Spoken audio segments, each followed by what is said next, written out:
In a world defined by towering mountains and lush landscapes, a brutal rule governs everything. It is a place where the blood of the weak is spilled, and the strong drink it up without hesitation. Deep in the forest, a strange horned creature grazes peacefully, unaware that it's being watched. From the shadows, predatory eyes lock onto the beast, identifying it as nothing more than dinner.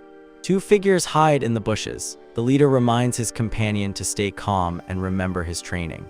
But just as he draws the bowstring, his fingers slip and the tension snaps awkwardly. The loud thud echoes through the clearing, instantly startling the creature, which looks around in confusion. The prey bolts instantly. The companion Joseph screams out in frustration as their lunch runs away. The shooter Yoan just laughs it off while Joseph demands to know why he broke the bow instead of shooting. Yoan makes a lame excuse about the bow being old, but Joseph snaps back that he bought it brand new a week ago. Joseph is literally crying over the broken gear. He doesn't get why a noble like Yoan insists on playing hunter. He points out that Yoan could have just learned swordsmanship like a normal aristocrat. Yoan goes silent, his eyes darkening as he contemplates the reality of his situation. He knows that swinging a sword doesn't pay the bills until someone actually hires you. And for him, it's all about the money. He brushes off Joseph's complaints and decides to move spots. Internally, his thoughts are screaming one thing loud and clear: I need money. This man is Yoan Eitz. Originally named Kim Yohan, he died in an accident and got reincarnated here. Being reborn as a noble sounds cool, but he's dead last in the family hierarchy, barely hanging on. He knows if he isn't careful, he'll be stripped of everything and kicked out during the succession wars. Suddenly, their conversation is cut short. A pack of vicious wolves emerges from the gloom. An arrow flies past a wolf's head, missing its mark as the beasts snarl and prepare to attack. Joseph stands his ground with his bow, facing down the pack while Yoan watches from behind. Yoan's expression is cold. He realizes the theme of this new life hasn't changed a bit. It's a hyper-realistic nightmare where death is always looming just around the corner. He looks at a pile of bones nearby, realizing just how cruel nature can be. The remains are twisted and broken, proving that not even death lets the victims rest in peace. Joseph wonders if the bones belong to villagers, but Yoan grimly notes that nobody knows for sure. Yoan pulls his hood up, certain of one fact: the weak are nothing but XP for the strong. He clenches his fist tightly. He refuses to be prey in the savage age. To survive, he needs power, and in his mind, power equals cold, hard cash. His eyes practically turn into gold coins. When he first arrived, he cried like a baby because he didn't get a cheat skill or a status window. But once he realized no magical system was coming to save him, he changed his entire life goal. Now it's all about that money. Gold is the only system he believes in. With enough coin, he can leave this dangerous territory and become a merchant or even a free farmer. He starts hallucinating about wealth, looking absolutely deranged while Joseph tries to get his attention. Joseph points out a rare medicinal herb growing on a tree known as little devil grass. He explains it stops bleeding, but Yoan only hears one thing: it must be expensive. He snatches it immediately. Yoan thanks him for the money, looking like a total creep with gold symbols in his eyes. Suddenly, Yoan notices a small pouch on the ground near his foot. He picks it up, but Joseph is confused. No one comes this deep into the forest except them. Joseph's face goes pale. The realization hits him like a truck that isn't their pouch. A terrifying scream tears through the forest, freezing both men in their tracks. Someone is running for their life, begging for help as they splash through the mud. The wolves are barking like crazy. Yoan and Joseph spot the source of the noise. A young child is clinging to a tree branch, screaming as a massive pack of wolves circles below. Joseph recognizes her instantly. It's Dell, the daughter of a villager named Robert.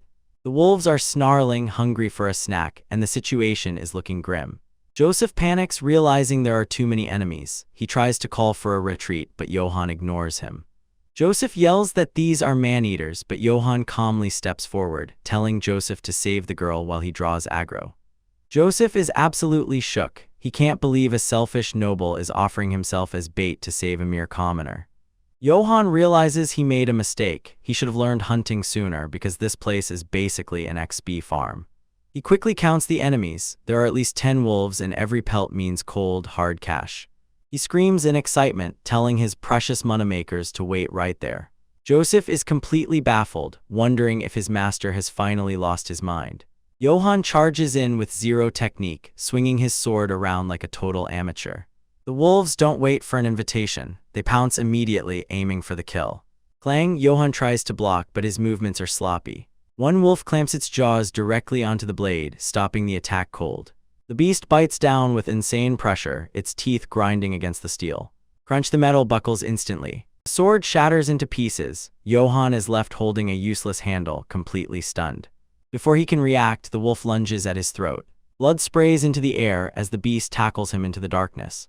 Joseph screams out in pure horror, watching his lord get taken down. His voice echoes through the trees as Yoan disappears under the pile of fur and fangs. Meanwhile, miles away in the Eight's territory, the main family is passing through Baltrodin village. It's a full inspection procession, and the commoners line the streets in silence. The villagers bow their heads to the ground, terrified of making eye contact with the nobles. They tremble in the dirt, praying the procession passes quickly. Madame Eights fans herself, complaining loudly about the disgusting peasant smell. The first son, Philip, rides in silence, looking completely bored by the whole affair. The lord, Jessen Eights, is already in a foul mood, cursing this miserable countryside. Philip reports that Yoan is missing from the inspection and asks if he should send soldiers to drag him back. Jessen explodes with rage, furious that the brat would dare skip this event. He shouts to forget him. He calls Yoan a dimwit and says he doesn't care if he dies in a ditch like his mother. But suddenly, Jessen stops mid-rant. Something on the side of the road catches his eye. He stares intensely at a large pile of straw stacked next to a tree. He demands to know why there's a pile of trash at the village entrance. The villagers stammer that they covered up traces of Yoan's training because it looked ugly. Jessen scoffs. The idea of a weakling like Yoan training is a joke to him. He leans over to inspect it, expecting to see some pathetic scratches. But as the straw falls away, his eyes go wide with shock. Deeply embedded in the solid wood is a massive, crushing fist imprint. The entire tree trunk is destroyed, riddled with impact marks that look like they came from a monster, not a human. Jessen is absolutely stunned, unable to comprehend what kind of power could do this. Back in the forest, the situation looks hopeless. Yoan is pinned under the wolf, motionless. The wolf pauses, confused why its prey has stopped struggling. Suddenly, Yoan's hand shoots up and grips the beast by the jaw. He calmly thinks to himself that fighting with a sword really isn't his vibe anyway. With a burst of raw power, he yeets the wolf into the air like a ragdoll. Yoan stands up, cracking his knuckles with a terrifying grin. He's done playing knight, it's brawling time. He stares down the pack. To survive in this dog-eat-dog world, and to earn that sweet gold, he needs overwhelming power. He winds up a punch, energy crackling around his fist. He unleashes a blow so powerful it transcends human limits, absolutely obliterating the wolf's skull. Joseph's jaw hits the floor. He can't believe what he's seeing. Yoan isn't done. He spins and smashes another wolf midair with a devastating hook. He tears through the pack like a human hurricane, sending bodies flying everywhere. One wolf tries to counter, but Yoan catches it by the throat and slams it down. Blood splatters across the clearing as he wrecks the entire pack with his bare hands. The alpha drops dead at his feet. Yoan stands victorious, ready to collect his loot. Joseph stares in absolute disbelief, his brain struggling to process the sheer violence he just witnessed. The forest floor is littered with wolf carcasses, and standing in the center of the carnage is Yoan, grinning like a maniac. He looks down at his bloody hands and the pile of fur, his mind focused on only one thing, the market value of all this loot. But this strength didn't appear overnight. Yoan had to fight for every ounce of it. His new life in this world started at rock bottom, filled with pain and humiliation. As an illegitimate child, his half-brothers made his life a living hell, constantly mocking him for being motherless. They used their higher rank as an excuse to torment him, beating him whenever they felt bored. They would stomp him into the dirt, laughing while he curled up in the mud, helpless to fight back. Yoan realized early on that this world had zero mercy for the weak. He knew that if he didn't change something, he would eventually be beaten to death in a dark alley. He clenched his fist, realizing the only person who could save him was himself. So he started thinking strategy. He asked himself what he truly needed to survive in a brutal medieval society. Luckily, he had one massive cheat code: his memories as a modern student obsessed with efficiency and exams. He possessed knowledge of nutrition, exercise science, and biology that the people of this era couldn't even comprehend.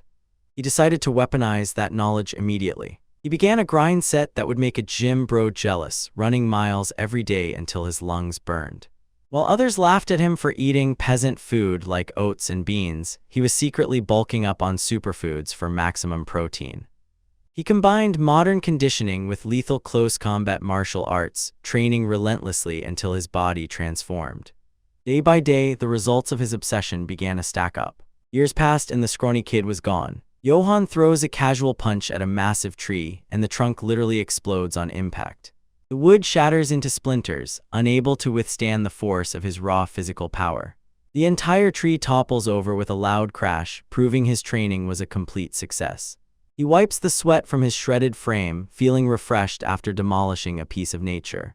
Standing among the ruins of the forest, he wonders if this overwhelming power is a blessing or just the start of a new trial. But nobody else knew about his hidden strength until now. Back in the present, the last wolf of the pack flies through the air and crashes into the bushes. Yoan flicks his wrist, barely breaking a sweat after wiping out the entire group. He surveys the battlefield, satisfied that the small fry are all dealt with. Joseph rushes to check on little Dell, tears streaming down his face as he thanks the heavens she's safe. He sighs in relief, his adrenaline finally crashing. He turns to scold Yoan, telling him he was unbelievably reckless to jump in like that. Joseph starts giving a heartfelt speech about Yoan's honorable sacrifice, but Yoan is completely zoning out, hallucinating about wolf prices. Yoan blinks, asking Joseph to repeat himself because he was too busy counting invisible money. He finally turns to Dell and asks if she's hurt, but the poor girl looks absolutely terrified of him. Suddenly, the temperature drops. A massive blood-red aura erupts from the darkness, choking the air. Joseph freezes in pure terror, and even Yoan senses something nasty approaching. A giant red eye glows in the shadows, accompanied by the sound of heavy breathing and snapping twigs. A gigantic alpha wolf steps out, towering over them with fur as dark as the void and eyes burning with rage. Joseph goes pale, screaming that this isn't just a wolf, it's a bona fide monster. He begs Yoan to run, claiming they need an entire army to take down a beast of this caliber. But Yoan just smirks. He realizes this isn't a normal medieval world, it's a fantasy land with high-level loot. He steps forward, apologizing to the giant beast for killing its minions, mostly because their pelts are valuable. The alpha wolf snarls, its patience officially at 0. Yoan's eyes glow with excitement. He can feel the beast's killing intent, and he loves it. The monster roars, opening a mouth big enough to swallow him whole. Yoan doesn't flinch. He leaps into the air, grabbing a massive chunk of rock with one hand. He screams that the boss's hide is going to make him rich. With a thunderous boom, he slams the rock down, absolutely crushing the monster into the dirt. Yoan inspects the damage he did to the alpha wolf, but he isn't checking for a pulse. He stares at the bloody wound on the beast's neck, realizing he made a critical financial error. He screams in frustration. By crushing the beast too hard, he damaged the hide, which means the market price just tanked. As the life fades from the monster's eyes, a strange phenomenon occurs. A crimson energy flows out of the wolf, swirling into the air and rushing straight toward Yoan. The energy absorbs directly into his body, wrapping around him and the unconscious victims like a warm blanket. Yoan grits his teeth as a surge of power floods his veins, revitalizing his exhausted muscles. He realizes the fatigue from the battle is vanishing completely. With a final flash of light, the transfer is complete. Yoan gasps for air, his body trembling from the sudden intake of mysterious power. He looks at his hands, confused. The exhaustion is gone, but now he has a bigger question. He looks back at the spot where the alpha wolf died, and it's completely empty. The monster's body has dissolved into thin air. He turns his attention to Joseph and Dell, who are passed out cold on the ground. Thankfully, they seem unharmed, peacefully sleeping through the aftermath. Yoan hoists both of them onto his shoulders like they weigh nothing. He doesn't know what that energy was, but he knows they need to leave before more monsters show up. As he walks away, he casts one last longing look at the pile of regular wolf corpses he left behind.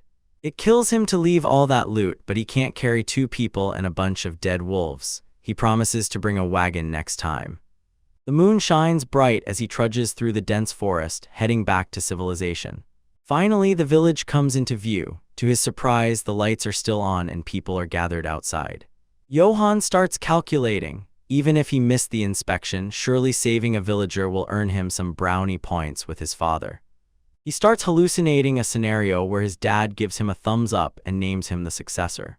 But he quickly snaps back to reality. He knows that won't happen. The best he can hope for is a promotion to the guards so he can get free food. As he steps into the light, he notices the mood is tense. Torches flicker aggressively in the night air. The family knights are lined up, and they don't look happy to see him. Yoan freezes, realizing he might have miscalculated the timing. His older brother screams his name, demanding to know where he's been and why he dared to skip the Lord's inspection. Yoan goes pale. In all the excitement of hunting and fighting, he completely forgot today was the big event. He is absolutely cooked. A deep voice cuts through the noise, calling him an insolent brat. The crowd parts as Lord Jessen Eights rides forward on his white horse, looking down at his son with pure disdain.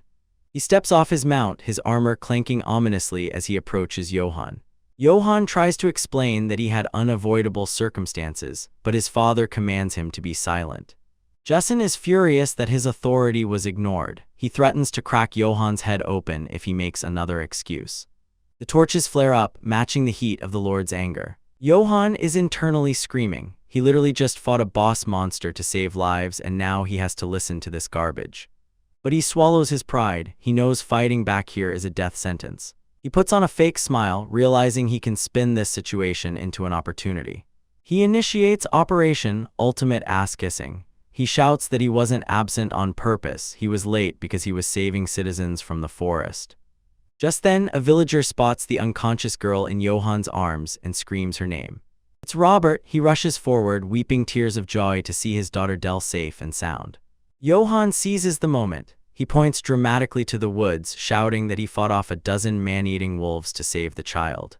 He claims he couldn't attend the inspection because he was too busy doing his duty as a noble son.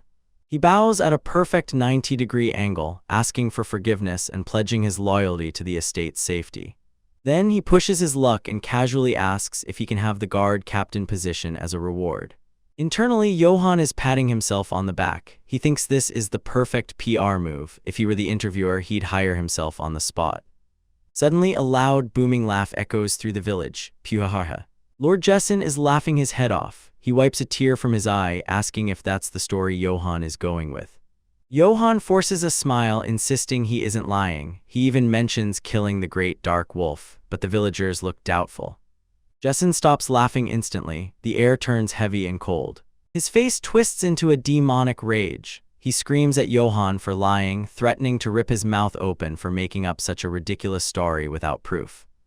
Yoan decides to stop talking and start throwing hands. He challenges his father to a duel to prove his skills. He hates the idea of fighting his own dad, but he's backed into a corner with no other options. Jessen grins, accepting the challenge. He wants to see exactly what this useless brat is made of.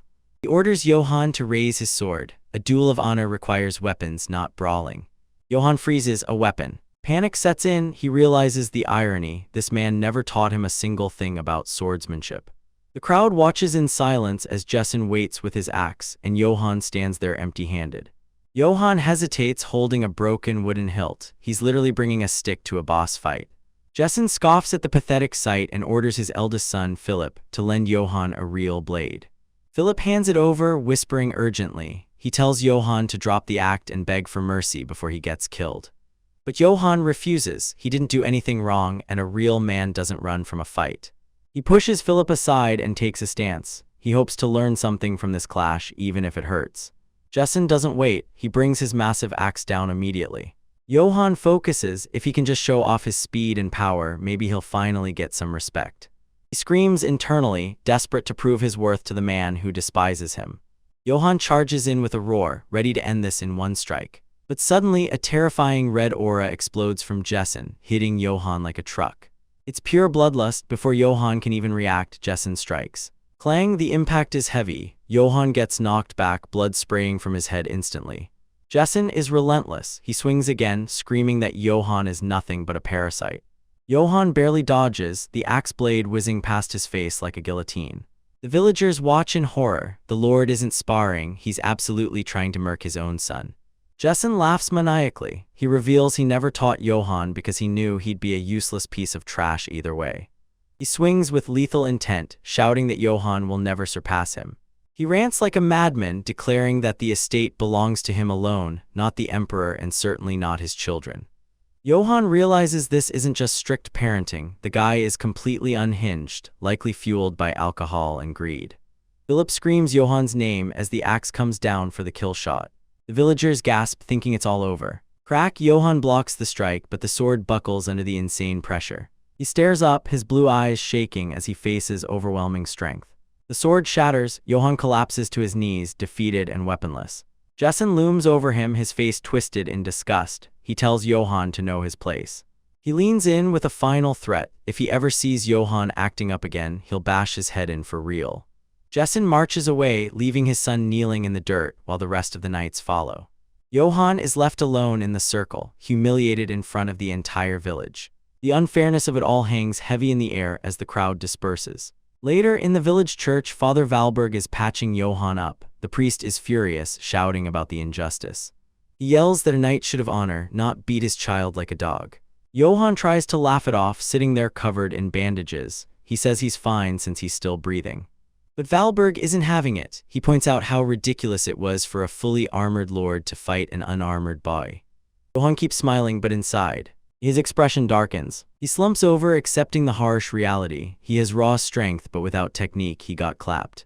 Valberg sighs, explaining that Jessen is a war veteran with decades of experience. It was never a fair fight. He mentions a knight named Sir Britz who once killed 300 soldiers solo. Yoan is stunned by the power gap. Yoan realizes that in this world, skill and technology matter just as much as stats. He got cocky because of the wolf. Suddenly, Valberg grabs him. He asks seriously if Yoan really saw a black wolf in the forest. Yoan confirms it, saying Joseph and Del saw it too. Valberg starts praying to God, looking absolutely terrified. Yoan is confused. The priest pulls out an old book, revealing a dark truth. Black wolves aren't just monsters, they are ancient omens of doom. The priest opens an ancient tome, pointing to a gruesome illustration of a wolf devouring a human.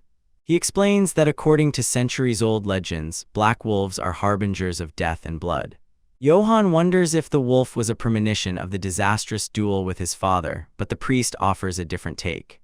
He smiles warmly, telling Yoan to ignore the old superstitions. He suggests that God might actually be helping Yoan, because Yoan is a selfless hero who puts others before himself. Yoan smiles awkwardly, accepting the compliment on the outside. But inside, he's sweating bullets. He knows he's no hero, he's just a guy who wants to secure the bag. Meanwhile, near the Eights estate, the neighboring Britz barony is currently on fire. Screams of terror fill the night as villagers beg for mercy, only to be cut down where they stand. A mother clutches her child, pleading for their lives as a shadow looms over them. The blade swings down without hesitation, silencing their cries forever. A soldier ruthlessly finishes off a wounded man, wondering why these peasants even bother running. It's a scene of absolute carnage. They are wiping out the entire estate and burning the evidence. One soldier shrugs, completely unbothered by the slaughter. They're just doing a job. And that job involves piling up corpses and collecting their paychecks. Deep inside the burning castle, massive doors creak open. A demonic knight named Karamav stands amidst the flames. A subordinate presents the seal ring of the Britz family. Karamav snatches the ring and crushes it in his armored fist. He looks disappointed. He heard Sir Britz was a warrior who killed 300 men, but the guy turned out to be a total fraud. Karamav notes that the so-called hero didn't even last 2 hits. He wasn't even worth playing with. Karamav declares himself the sword of the Holy Empire and the recollector of seals. He announces that anyone loyal to the emperor will be rewarded with infinite gold and glory. He commands his legion to go forth, kill everyone, steal everything, and burn it all to the ground. The army marches forward with glowing red eyes. Their next target is the Eights estate. Suddenly, Yoan's mind is thrown into a chaotic vision of battle.